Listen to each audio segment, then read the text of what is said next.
ఇది నాకున్నటువంటి స్వామి భక్తి చంద్రబాబు నాయుడు గారి మీద నాకు కానీ మా కుటుంబం కానీ మా కేడర్కి కానీ విపరీతమైనటువంటి స్వామి భక్తి. ఆ స్వామి భక్తి చూపించడం కోసం ఇది చంద్రబాబు నాయుడు గారి హృదయాన్ని కదిలించడం కోసం తప్ప నిరసన అయితే మాత్రం కాదు. నేను ఇప్పుడు చెప్పే మాటలన్నీ కూడా ఒక్క మాట ముందు చెప్తున్నాను. నేను చెప్పిన తర్వాత చంద్రబాబు నాయుడు గారి నిర్ణయాన్ని మళ్ళీ నేను వ్యతిరేకించను. చంద్రబాబు గారు నాకు దేవుడు, నాకు దేవుడు అన్నాక నాకేదో ఇవ్వలేదని మళ్ళీ నేను ఆయన్ని విమర్శించాను. అయితే కొన్ని వాస్తవాలు మీడియా ద్వారా చంద్రబాబు గారికి తెలియాలనే ఈ కార్యక్రమం చేస్తున్నాం.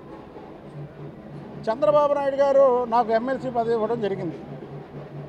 ఇచ్చిన తర్వాత ఈ రాష్ట్రంలో తెలుగుదేశం పార్టీ అధికారంలో ఉన్న తెలుగుదేశం పార్టీ ఎవరో కూడా ఏ శ్రేణులు కూడా గట్టిగా మాట్లాడలేకపోతే చంద్రబాబు నాయుడు గారే నేను మాట్లాడుతున్నానని నన్ను ఎంకరేజ్ చేసి నాకు అనేక పదవులు కట్టబెట్టడం జరిగింది.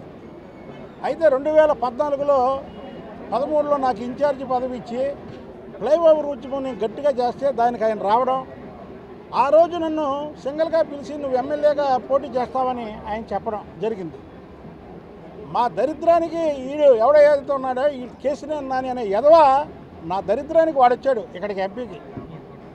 వాడొచ్చిన మరుక్షణం నుంచే వాడొక విషయం బుద్ధ వెంకన్నను తీసేయాలి, వాడికి నాకు అసలు ఏ గొడవలు లేవు, బుద్ధ వెంకన్నని తీసేయాలి, బుద్ధ వెంకన్నని తీసేయాలి, అక్కడ వేరే వాళ్ళకి సీట్ ఇవ్వాలి అని వాడు ఒక డిమాండ్ పెట్టాడు. వచ్చిన కాంచాడు, ఆడికి వేరే ఆలోచన లేదు, పార్టీని బాగు చేసే ఆలోచన లేదు.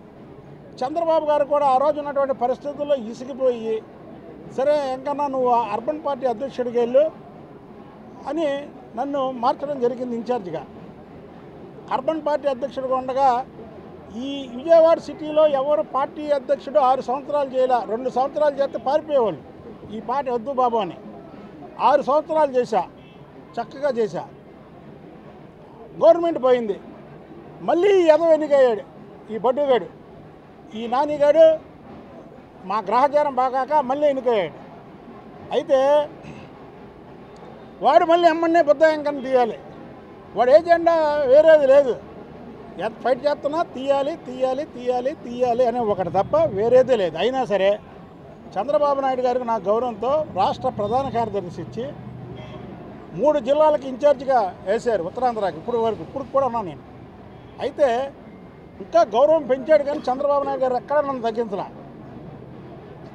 మీడియా వాళ్ళకి తెలుసు, రాష్ట్ర ప్రజలకు తెలుసు, తెలుగుదేశం పార్టీ శ్రేణులకు తెలుసు, ఆఖరికి వైసీపీ వాళ్ళకి కూడా తెలుసు. ఏంటి ప్రభుత్వం పోయాక చంద్రబాబు నాయుడు గారి కుటుంబం తప్ప ఈ రాష్ట్రంలో 4-5 తప్ప ఎవరో మాట్లాడినటువంటి దాఖలాలు లేవు.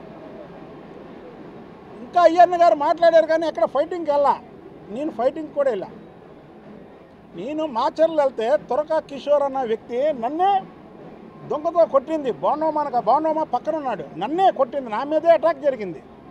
ఒకటి జోగి రమేష్ గారి ఇంటి మీదకి వస్తే నేను వెళ్ళి 1 గంట సేపు పోరాటం చేస్తే ఆ రోజు నాకు ఎందుకో సాస్ వచ్చి 1 గంట సేపు నేను ఒక చెట్టు కింద పడిపోయి ఇచ్చేస్తే ఆ రోజు గద్దె రామ్మోహన్, ఏలూరు సాంబశివరావు గారు వాళ్ళు పాపం ఇసిరి నా చెమట్లు ఆరేవారు పక్కన కూర్చున్నా. నేను అవాలే అయిపోయాను అనుకున్నాను.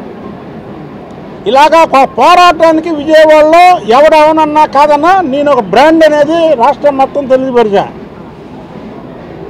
కానీ ఇవాళ 175 స్థానాల్లో ఈ యొక్క సీటు పక్కన పెట్టేసి 174 గంటలకి ఐవీఆర్ తీసుకుంటున్నారు. 1 నొక్కండి 2 నొక్కండి అంటే ఇక్కడ నేను చంద్రబాబు గారికి కూడా ప్రభుత్వం పోయిన 6 నెలలకే ఆయన చెప్పా, సార్ ఈసారి నేను అసెంబ్లీకి వస్తా సార్, మీ వెనకాతలు కూర్చుంటానండి, కూర్చొని మిమ్మల్ని ఎవరెవరు మాట్లాడుతున్నారో వాళ్ళందరి సంగతి నేను తెలుస్తా సార్ లోపల అన్న. ఆయన ఎప్పుడు నాకు దేవుడు, భగవంతుడు. నిజంగా చెప్తున్నా, నాకు ఇవాళ మీడియా ముందు అవకాశం ఇచ్చాడంటే చంద్రబాబు నాయుడు గారే. ఆయన నాకు దేవుడితో సమానం. అందులో రెండో క్వశ్చనే లేదు. వాళ్ళలాగా ఇలాగా పెడితే పెళ్ళికూడు, పెట్టకపోతే చావుకూడు మనిషిని కాదు నేను. ఆయన ఆల్రెడీ నాకు పెట్టాడు.